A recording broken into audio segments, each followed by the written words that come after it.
We're looking at a Bitcoin handle of about 103,000. Cathie, I want to bring you into this conversation. You've been a crypto bull for a very long time. Yes. You've also, prior to the break, talked a lot about deregulation under Donald Trump in the tech sector, but then also in the crypto sector as well. What has fundamentally changed since he's taken office when it comes to deregulation? I think we will get significant clarity in terms of regulation. We will get legislation as well. I think many more policymakers in Washington understand that this was a single vote issue for many voters, especially young voters. And so this is becoming much more of a bipartisan issue. And of course, you have the executive branch also supporting it mightily, proposing that we include Bitcoin in Treasury Reserve. So I think we're going to have support of all three branches of government are going to be supportive, which is a big change. Well, it would be a big change. And I mean, are we really sure of that, I suppose, is the question, because Gary Gensler, the SEC, had a very different view of the risks and the retail investor protections that should be in place when it comes to crypto. There are surely a lot of people who still believe that's important. Well, I think he didn't understand that this is the next big wave of the internet. This is the layer of the internet that developers did not build in the early 90s because no one thought anyone would buy or use financial services on the internet. I remember back then, no one was going to give their credit card to the internet, right? This is the next big wave, and it's a huge efficiency move for the financial services sector. So in terms of Bitcoin specifically, it is really the leader in a new asset class. And we have a paper out on that. You can see the low correlations, which do define a new asset class. And it is a global monetary system. It's a very big idea. My professor, mentor, friend, Art Laffer, when he collaborated with us on our Bitcoin paper in 2015, he said, "This is what I've been waiting for since the U.S. closed the gold window in 1971. So he has been energized by this new movement towards a rules-based global monetary system. Do you think Trump's going to be on board with that? The president has indicated he's quite a big fan of the US dollar, and it sounds like what you're suggesting is a replacement for the US dollar. No, we actually think that, that these two will coexist. And if anything, what we're seeing with the stablecoin movement, which is how people, is the on-ramp into decentralized financial services. They're all backed by treasury securities, which de facto they're backed by the dollar. So we think that movement is gaining momentum here, especially now with the deregulation. You say they're rules-based, but then we see more coins coming all the time. So there might be restricted from supply. The president. Yeah, from the president and his wife. So I said Bitcoin was rules-based. Okay. 21 million units. And we're nearly at 20 million now. So that scarcity value will continue to support Bitcoin going forward. In a recent interview, Cathie Wood boldly reiterates her optimistic forecast that Bitcoin, the pioneering cryptocurrency, is on track to hit the staggering price of $1 million by 2030. This prediction, initially met with both skepticism and intrigue, comes at a time when Bitcoin has only recently breached significant price barriers. So you're talking about the stable coin kind of being backed by basically by the federal government. Why not just use the digital dollar and develop the digital dollar with that same appeal? So I live in Florida, and the governor of Florida, Governor DeSantis, has said he will never allow a central bank digital currency to be used in Florida. I think Texas has said the same thing. This is a states' rights issue, and it's all about privacy. Many people here in Europe don't think we care about privacy. On this score, we care about privacy. And this president very much supports that point of view. Well, you're talking then, wading back into the idea of regulation and cryptocurrency. A viewer is also kind of chiming into this conversation. Cryptocurrency has rallied so much on that speculative ability and being unregulated. But if you're talking about these almost caveats to stable coins or caveats to Bitcoin or caveats to other tokens that may be traded, doesn't that kind of eliminate the fundamental appeal of what has moved it to 103,000? So Bitcoin, I don't agree with that at all. I thought where you were going was all of these tokens being issued. We went through another period like this. It was 2017, and Bitcoin that year went from less than $1,000 to $20,000. That was the ICO boom, and most of those failed. So it's buyer beware. Yeah. Be careful. And that is why we need some regulation here, because it's out of control, as I think you would say. Bitcoin's a completely different animal, though. Completely different. Isn't Bitcoin just a correlated asset to tech? That's the lesson from yesterday. No, it isn't. Actually, it's part of the tech movement. The correlation on the numbers looks pretty convincing. It's part of the tech movement. But if you look at Bitcoin, it has served as both a risk-on asset, so that's tech, yes, but also a risk-off asset. When we went through the regional bank crisis in the U.S. in the spring of 23, Bitcoin took off. Why? Because there's no counterparty risk in Bitcoin. If big tech sells off, will crypto go down significantly?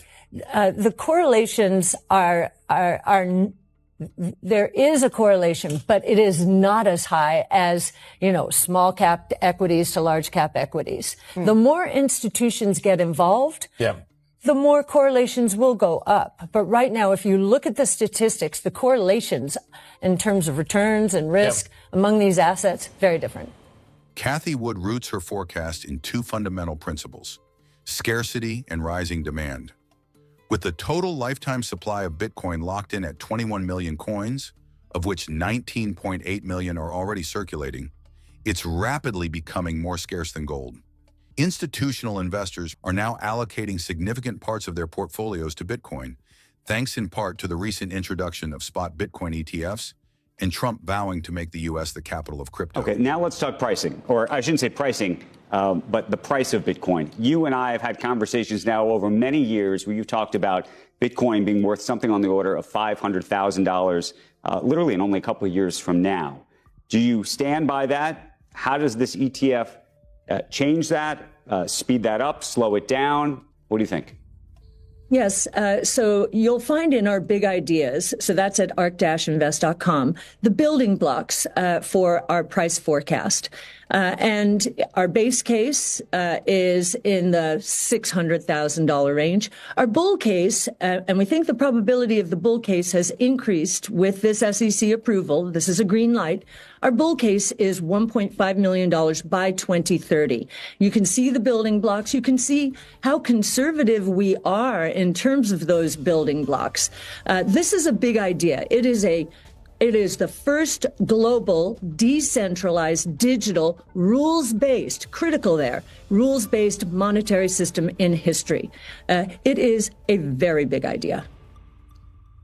And let me ask you the separate question, which is, do you believe that for it to get to those type of numbers, it has to become a currency, not just an asset? One of the things that Brian Armstrong was talking about is he thinks that this is just going to create a lot more interest in crypto across the board, and that is what's going to actually propel this and might even change the dynamic with which Bitcoin is being used, which is currently today as digital gold or something like that, but potentially actually could leapfrog into the currency that people have talked about for many years. Yes. Our first paper on this was in 2015. The white paper is still on our site. And we tried to figure out, could Bitcoin serve the three roles of money? Store of value, as you say, most people agree with that one. Means of exchange, unit of account. And the answer to that was yes. We put out a Bitcoin brainstorm with our partner Bitcoin Park in Nashville. And it examines the convergence of artificial intelligence and Bitcoin. And you'll hear his nickname's Roast Beef on that podcast talk about that convergence and how it's going to redefine the division of labor. It's probably going to put the gig economy on steroids. And it's starting already in the emerging markets, in Africa in particular. So it's very exciting. I don't think people understand how hard at work the developers around the world have been.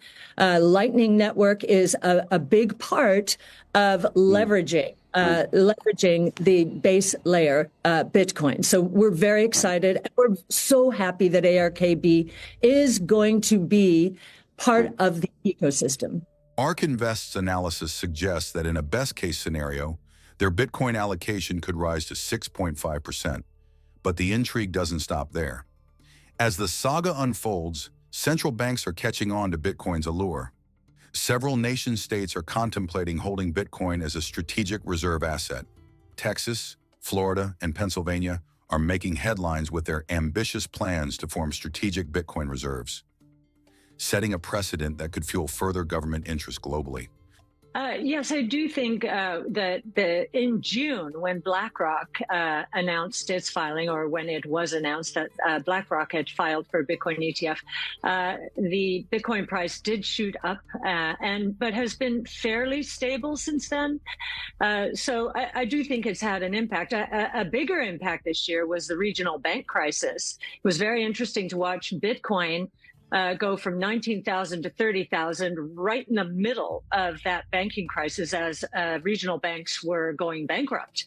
So it was a flight to safety. So I thought that move was just as interesting. Hang on, a flight to safety? Is buying Bitcoin somehow a flight to safety? Isn't it a little too volatile for that? Well, if you think about it, Bitcoin serves as two kinds of hedges. One is a hedge against inflation and outright confiscation of wealth.